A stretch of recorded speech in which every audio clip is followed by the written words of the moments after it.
Well, good morning and welcome back. And today is Friday. It is the end of the week. And I am Kenny Polcari, your host of the party. And today is Friday, June 2nd, 2023. And what is it that we need to know? Well, finally, the deal is done, right? It passed the Senate last night. Thank God. Now we can all move on from the ridiculousness. The ADP report yesterday suggested very strong job numbers, but labor costs seem to be coming down. At 8:30 this morning, we're going to get the non-farm payroll report. What are we going to learn today from that report? And OPEC Plus is to meet on Sunday to figure out what's next. Oil is up 1.5% today. And I can't say it enough, stick to the plan. And what do we have for dinner tonight? We're going to have the simple roasted chicken thighs with a big Greek salad. So delicious and simple to make. Look, Wednesday's decline was met with Thursday's advance. The debt deal is now a distant memory after both the House and the Senate passed the bill. It is on its way to Joey's desk.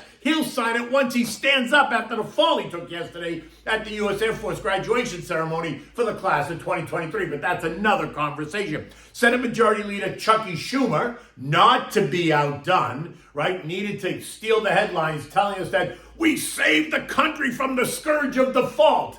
Default was the giant sword that's hanging over America's head. I mean, scourge of default, giant sword. When is the ridiculousness gonna stop?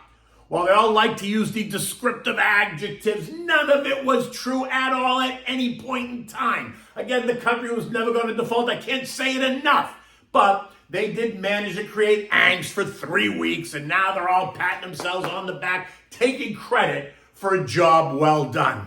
Whatever. I mean, we could talk about this for hours, and I don't want to do that anymore. Then, the economic data continues to paint the picture of a strong labor market. The ADP employment report, rising, showed an increase in jobs of 278,000 versus the expected 170. That's a 58% increase over the expectation. But unit labor costs only rose by 4.2%, down from 6.3 and below the expectation of 6. Right? The S&P and the ISM manufacturing PMIs are both in contractionary territory, 48.4 and 46.9. No surprise there. While the ISM prices paid came in below expectations of 44.2. So it's moving in the right direction. It's all good. All this suggesting that the most recent comments out of the different Fed members is supportive of a June skip. Right? That's the new narrative, right? Skip means to pass over without notice or just omit. A pause, on the other hand, is an actual temporary stop in the action.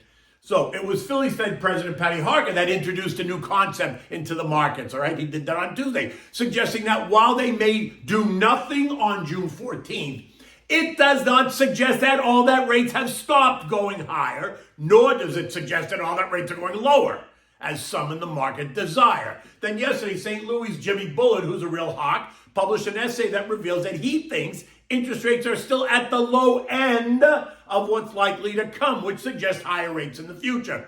And so the double talk out of the different FOMC members continues to confuse the markets. But investors are now much more comfortable with where the conversation is going. Rates are now up 500 basis points over the last 15 months, and investors appear to be prepping for better days ahead. But should they? We'll get to that in a moment. At the end of the day, the Dow added 158 points, 0.5%. The S&P up 41 points, or 1%. The NASDAQ, this year's darling, gained 165 points, or 1.3%. The Russell gaining 18 points, or 1%, while the transports added 170 points, up 1.25%. Tech, which had come under a bit of pressure on Wednesday, resumed the trek higher, building on the gains during the month of May. In fact, Bank of America tells us that investors moved $7 billion into equities last week. Seems like all that money went straight into NVIDIA, Microsoft, Google, Meta, ARK, and anything else that's in the middle of the AI movement as investors obsess over anything AI or AI related. And that drove the tech mega caps up 17% in May on top of the gains yesterday. And this on top of the eye-popping moves year to date. NVIDIA up 172%, Microsoft up 40%, Google up 40%, Meta up 120%, ARK up 32%. Yet these were the same stocks that got kicked at the curb last year, the ones that many asset managers did not want in their portfolios, and now they're tripping over each other as they try to get back in. Oh, what a difference a year makes. So of the broad 11 sectors, what was down yesterday? Utilities were down 7/10 and consumer staples down 1/10. Those exact names that provide stability in a down market. But remember, the market ended higher yesterday. And so what was up? Yep, nearly everything else. Industrials, tech, financials, consumer discretionary, communications, energy, healthcare, basic materials, and real estate. So a properly allocated portfolio would have performed nicely on a day like yesterday, unless, of course, you only hold utilities and consumer staples. Then you're not going to be happy, which is why I keep saying stick to the plan. The value trade, SPYV, went up 0.8. The growth trade, SPYG, was up 1%. Metals and miners up 2.2%. Semis, right, represented by the SOX, SOXX, up 1.7%. Aerospace and defense up 1.4%. Biotech's up 1.3%. Housing up 1.4%. Jets up 0.2. Pharmaceuticals up 0.3%. Everything was higher yesterday, except the contra trades, right? Now, while coal names were the 2022 darlings, they were up triple digits, better than 150%. They are all the 2023, they are not the 2023 stars at all. Names like BTU, CRK, Arch, and CEIX, all down double digits, anywhere between 10 and 30%. This, as the focus is turned away from coal. Some analysts citing a weaker China reopening as the reason for the weakness. Others citing the drop in coal prices, while others say that it's also asset managers who are reallocating a lot of last year's gains into this year's sexiness. And that appears to be anything AI, right? Coal isn't sexy. Apparently, AI is very sexy. Eco data this morning is all about the non-farm payroll report. Will new jobs exceed the expectations the way the ADP report did? The NFP is expected to report a gain of 190,000 new jobs. Unemployment is supposed to tick up to 3.5%, up from 3.4%. It's still at historical lows and well below the number that economists tell it has to get to. Average hourly earnings month over month and year over year will be 2 data points that will be closely watched as well. Are hourly earnings going up still, or are they starting to decline? The expectation is for plus 0.3 and plus 4.4% year over year. A report that reveals upward pressure on earnings, wages, will force the Fed to reconsider the skip argument, while inline or weaker numbers will give them cover, in fact, to skip a hike in June. U.S. futures this morning are higher on the back of all the excitement in D.C., right? As every lawmaker on the left is going to tell you how they averted a catastrophe and a disaster, while those on the right are going to argue the opposite. In addition, the idea now that the Fed will do nothing is gaining speed, and that's encouraging for most investors. At 7 o'clock this morning, Dow futures are up 170, S&P's up 21, the NASDAQ up 74, and the Russell is ahead by 14. But I did ask you at the top, should investors be comfortable with where we are right now? Should they really be comfortable?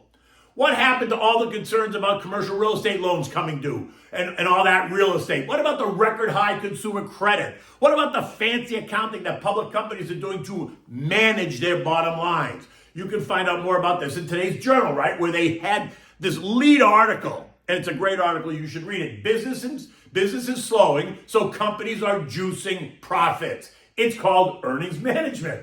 And they report numbers that don't adhere to strict accounting standards, and it's all perfectly legal.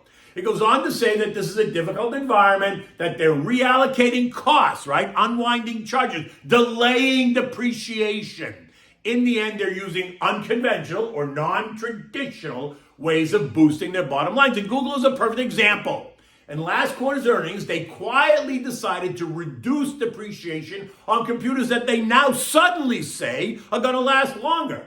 And so that move out of the depreciation expense saved them $1 billion. And that helped to push earnings per share above analyst estimates. It's funny how that works, right? Now, you can find the link to this story on my Twitter, right? So my Twitter is just at Kenny Polcari. It's right there near the top. Just click on it. The story's interesting. If not, you can read it on your Wall Street Journal subscription on your iPad or pick up the newspaper the old-fashioned way. Look, it's just food for thought. And it helps keep you grounded so that you don't get overly excited, and it keeps you on the straight and narrow path. Treasury yields are holding steady after the passage of the deal became a reality. So no real significant moves there one way or the other. Oil rose yesterday after getting beaten up last month. This morning it's up 1.5% or $1.10 at $71.20 a barrel. Analysts are accrediting the debt deal. I would say it was the mixed news out of China, right? On Wednesday they told us that the reopening is slowing, suggesting demand destruction. And then yesterday they tell us that Chinese factory orders were greater than expected, suggesting demand creation. As well as the upcoming OPEC Plus meeting on Sunday, where the Saudis might hint at further production cuts, or will they announce that they're going to hold production steady? That's the question. And as you can imagine, there are arguments on both sides of that question. I'm in the camp that they're going to hint of more cuts, right? Let's see. It now appears that we're in the $65, $75 trading range for oil, and you know what the Saudis want. $80 a barrel is their sweet spot. So in order to get there, they need to cut production. Gold has been trading at the trend line for 3 or 4 days, right down at 1975. Not sure of what to do, but now it appears that the Fed's going to skip a rate hike, and that's what gold investors are going to focus on next, right? Because a skip would cause the dollar just to weaken a bit, and that's good for gold. In addition, economic concerns for the country going forward continue to cause some investors to allocate money to the safety trade. And gold is the ultimate safety trade. This morning, gold's trading at $19.95 an ounce. That's up from $19.70 just 3 days ago. And it remained hugging that trend line. Now we're solidly in the $1,880, $2,000 trading range. And I've been saying that for weeks now. I continue to think that's where we are, right? I think the bias is higher. European markets are all high this morning, up better than 1% across the board. The media telling us that the Europeans are excited because Chucky told them that they, the Democrats, saved the country from going poof. We raised the ceiling and now it's all good. To which I would say, are the Europeans that naive? Does anyone really think that's what the Europeans are sitting around, discussing? I would argue that the move higher is because inflation across the zone is in decline, and it's the lowest it's been since February 22. And while that's good news, ECB President Christine Lagarde is not satisfied yet, and she hints of higher rates in the months ahead. And while that might be viewed as a negative, the ECB is only at 3.25%. We're at 5.25%, right? So many investors are encouraged by the decline in inflation and the job that she is doing. So in a sense, an increase in rates will actually be viewed as positive in terms of bringing inflation lower. The S&P closed at 42.21, up 41 points yesterday after trading as high as 42.32. Futures this morning suggest that we're going to pierce right through that and test 42.50-ish and then figure out where to go after that. Remember, I've been saying that I think the market just feels a little bit tired here and that a pullback would not be out of the question at all. And I'm still in that camp. But that does not mean I am out of the market. I am not. I remain fully invested and am adding new money to sectors that now have become underweighted in the portfolio, right? Tech has taken the lead because the prices have gone up so much.